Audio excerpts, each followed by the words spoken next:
well, it's weird being here, and even this morning I had a message from Jesse saying, are you nervous? And the reality is, even though I've known for a long time I was going to make this announcement and no longer be able to play on, every time I've gone to think about what to say, I've gone blank.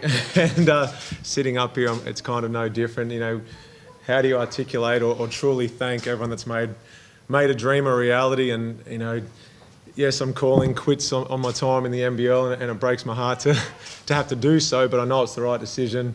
I've known for a long time it was the right decision, but there's so much that goes into being able to be put in a position where you're retiring from a dream in many regards, and that goes back to my days in Gloucester. You know, mum and dad, the sacrifices they made, my 4 siblings. I could spend all day talking about the life lessons and the admiration I have for mum and dad and my siblings and what they did to help me get here.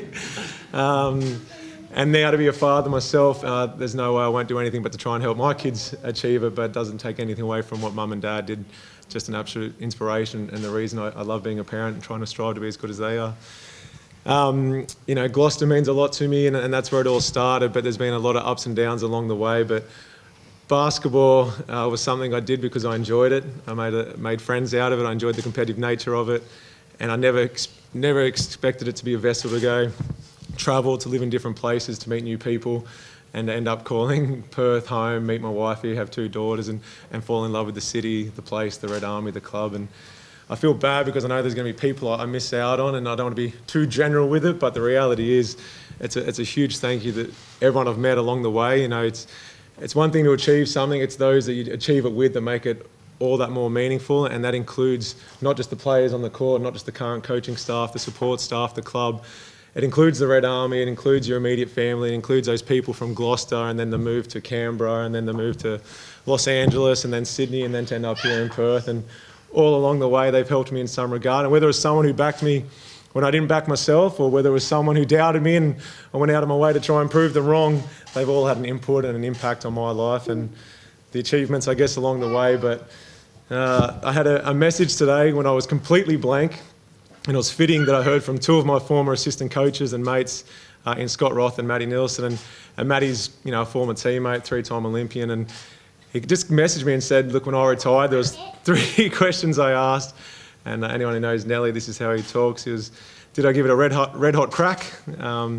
Was it fun? And did I win? And, you know, I played as hard as I could. I had a lot of fun. That's what I'll miss the most, is the fun with the mateship and the success. And did I win? I was fortunate enough to be a part of some winning games. But just to simplify, it's been an incredible journey, and I thought it would be extremely hard to articulate and explain. Seeing those 3 things, at least I can answer those questions with a yes, and retire happily, knowing that I did do all I could to achieve what I never thought was achievable. And a lot of people have helped me get there along the way. You know, Trev, you know, to win 5 championships alongside him. He's pushed me in many ways that other coaches hadn't beforehand. A few sliding door moments include when I quit basketball, went to rugby league, and got a call out of the blue from Rob Beveridge, who I didn't know who he was at the time, and he asked if mum or dad were willing to drive me an hour to Raymond Terrace McDonald's. There's no Macca's in Gloucester, so it was a no-brainer. But dad knocked off work, drove me an hour to Macca's, and fittingly, sitting across from a guy who looks like Ronald McDonald, he convinced me to come back to basketball, and I'm glad he did. But again, I can't speak enough about what the sacrifices Brittany, my girls go through, travelling, being away. I'm going to really enjoy being home on a weekend and seeing them develop. And I know that high you experience after a win or after winning a championship, you know, people say don't chase that, you can't relive it. And I don't actually believe that, because I see what these 2 little ones in front of me do, and that high I experience, but through them now, and I'll continue to do so. But yeah, I know I'm going to forget about a lot of people, but I genuinely mean it, that everyone I've met along the way, and looking at some of these faces here now, I could tell you a story about each one of them. But a massive thank you from the bottom of my heart for literally making something I never thought could be possible go on to happen, and thank you for sharing in that.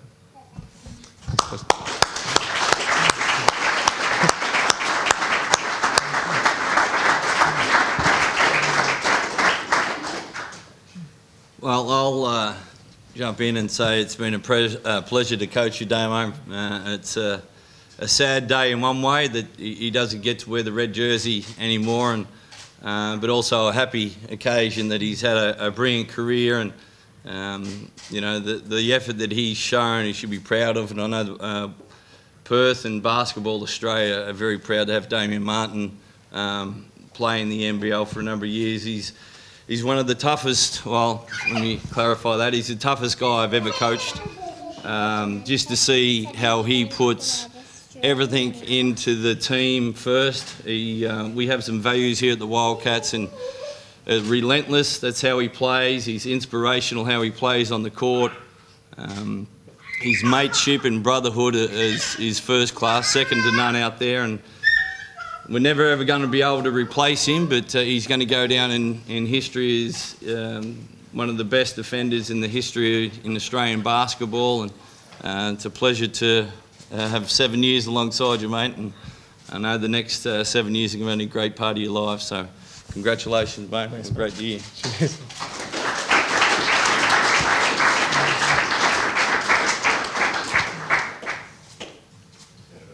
Would you have thought coming here in 2009 that you'd go away with 6 championships? No, I definitely wanted to win as many as possible, but I moved over here and I didn't know a thing about Perth outside of Challenge Stadium where we played, the airport, and the Novotel where we stayed, and the drives in between. So to move here and all these years later develop some of my closest friends, to win those championships. I've got cousins in Rockingham who I barely knew before this, but my auntie catches the train up every single game. 2 of those cousins have gone on to be godparents to my children. I started here living with Jesse, and he's a lifelong friend. Greg High lives around the corner. I look at these faces, and I know they're going to continue to be friends, but it's just in a different capacity now, and I'll miss that day-to-day mateship, and that started with a move west. And I forgot to mention, Jack and Eleanor Bendat, and what they've done, not just for the Wildcats, but for the NBL, for the Perth Lynx, for the state of WA. A lot of it, people don't know about it, and it's not my news to share, but they've just helped so many people, and finding out a little bit more and more about, whether it's donating money to cancer research, helping women escape domestic violence, putting money into the hearing impaired, whatever it may be. I just love the story of all of that, and then to give the Perth Wildcats as a gift back to the state, and be part of that over the last 10, 11 years has just been incredible. So there's a couple of board members here as well. So Mike and Ted, the front office. There's, like I said, I'm going to leave here and hate myself because I've forgotten to thank so many people, but I mean it from Gloucester through to today. Good or bad, you've been a part of it, and I do mean it when I say thanks. You've had broken jaw, you've lost teeth, you've had Achilles injuries, you've been classed as the toughest guy going around. Has there been some tears over the last little while, whether it's 24 hours or a couple of months? Yeah, so because of in round 4 we played a game against Southeast, and I felt my Achilles. I thought that can't be good, but just with how the schedule was, we then jumped on a plane the next day. We flew and played Illawarra, and then I hurt my ribs, and so that's why I missed all my shots this year and for the last 13 years. But then we jumped on a plane, headed over to Brisbane, and by then I could barely walk. We played Brisbane, and then we jumped on a plane and headed to New Zealand. So because I was on the road so long, I knew I'd done something to my Achilles. I just didn't know what. But then when we came back and finally had an MRI, I remember seeing the team doctor, and he broke it to me, the severity of it, and that's kind of when I remember seeing Reece Vague. He was in the waiting room at the doctor's and gave me one of his cheesy grins and a thumb up, and I actually had to duck away into the bathroom, and that was the first time I was a bit emotional because reality had set in. But he said, let's go see the surgeons first. And a week later saw my first surgeon, and he literally said, this is your career-ending injury, let's book you in for surgery next week. And that was kind of the second time it really hit home, and obviously said no to that. Let's try and get through the season. And there's a lot of things I learned along the way, dealing with the initial frustrations of seeing one thing, not being able to physically do it, dealing with the realisation that this will be my last chance at trying to win another championship. And the girls, how much Maggie and Bonnie love the game, and taking them out on court afterwards. And your mates, that's why I wanted to play one more season, or at least risk a complete rupture and whatnot. For me, it was a no-brainer to at least try and get through the season. But the Trev, the assistant coaches, the conditioning team, the weight staff, the doctors, the physios. By the end of the season, I wasn't training. It was just a goal of get through Monday to Thursday, and by tip-off it'll be okay. And I'm just forever grateful that it held on long enough that I could, win one more championship alongside these guys. But yeah, it's been an emotional year because I didn't want anyone knowing about the injury.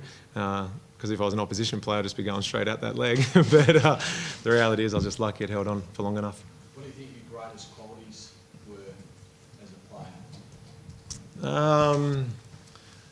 I think I just genuinely wanted to win, and working back from that, just loved the game. And so if I could enjoy it every single day and do my little bit to maybe help my teammates get a little bit better, and that little increment each day would help the team overall, which helps with that goal of winning a championship. So yeah, I used to get frustrated when people were motivated other than trying to win a championship, but then I realised after, learning from another teammate that I don't care what motivates you, provided it doesn't derail the team from its overall goal. And so then as I got older and I couldn't do the things I wanted to do, I really enjoyed the mental side of the game, or the psychological side of the game, and just wanted to see my teammates do what they could do, and hopefully I could play a small part in helping them get there. And yeah, I mean, some of the most talented guys I've ever played alongside, I got to wear a jersey next to for the last 12 months or 10 years, whatever it may be. So it's, yeah, a lot of very special players, a lot of very good teams, and just grateful to have been a part of it. Do you have a single highlight that you can pick up?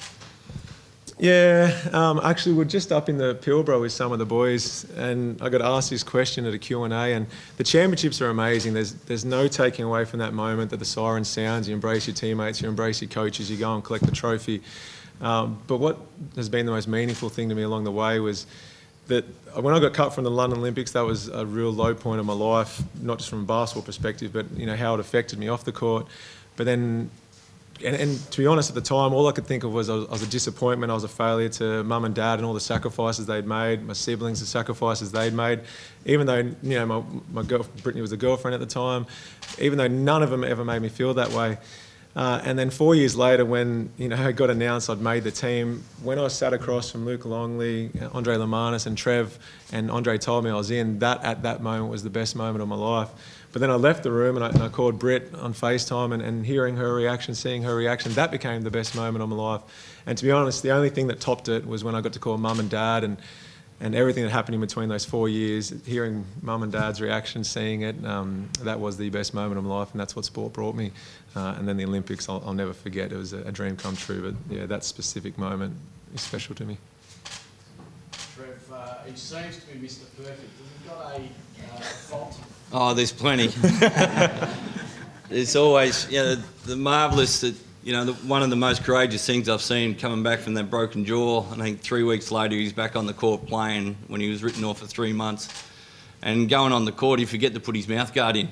He would forget everything. His shoes, his socks, his shirts everywhere. So many times at practice we go down, he's got Greg Hire's shirt on practice, and what's going on if I got practicing it? But yeah, that's small things compared to what he did on the floor.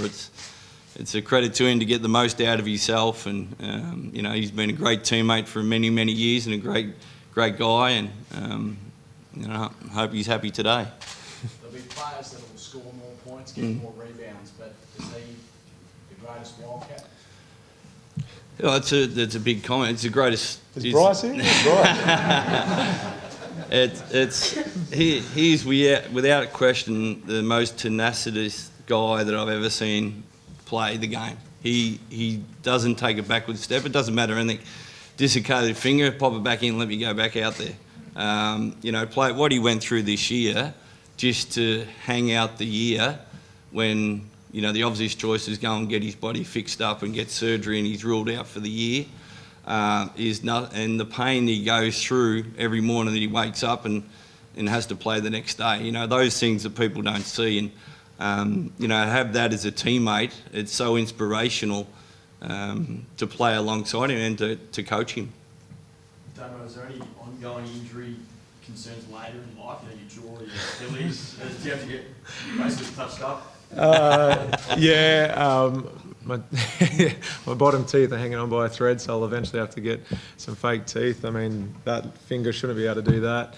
So arthritis down the track. But to be honest, since the surgery, it's actually the first time I can wake up and walk pain-free. So I'm very happy that I've had the surgery. It's gone really well, and eventually I'll be able to get out there and run around with my kids and play a bit of sport with them, which is the main thing down the track. But foreseeable future, it's just the teeth, hopefully, for now. What's next for you now? About 18 months ago, at my age, I knew that I'd be retiring at some stage. I didn't want to retire and then walk into a new career altogether, so I started doing real estate with a guy called Jonathan Clover. So I'm a part owner of the real estate agency now.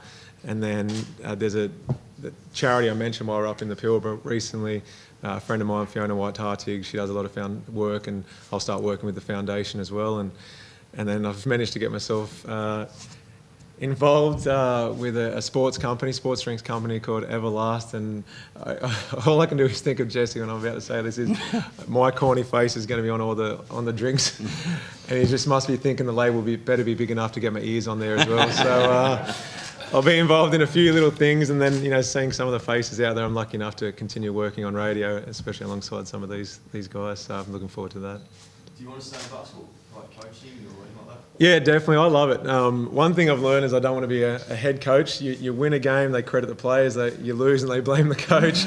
And just with a young family, I'll stay involved in the sport because I love it so much. But I dare say to be involved from maybe Bonnie and Maggie's coach at some stage and shooting it out on our home court.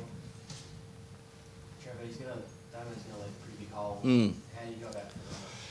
Yeah, I don't think you can ever replace a player like Damo on the court. The next person's up's going to have their own personality, their own way of playing. I think his ability on the court, to win a finals MVP, I've seen him actually destroy people too scared to bring the ball down the court against them. And to have that fear factor, we're certainly going to miss that, without question. Don't know if the Wildcats need an injury replacement at some stage. January, February calls. Did you pick up the phone? Yeah, I will.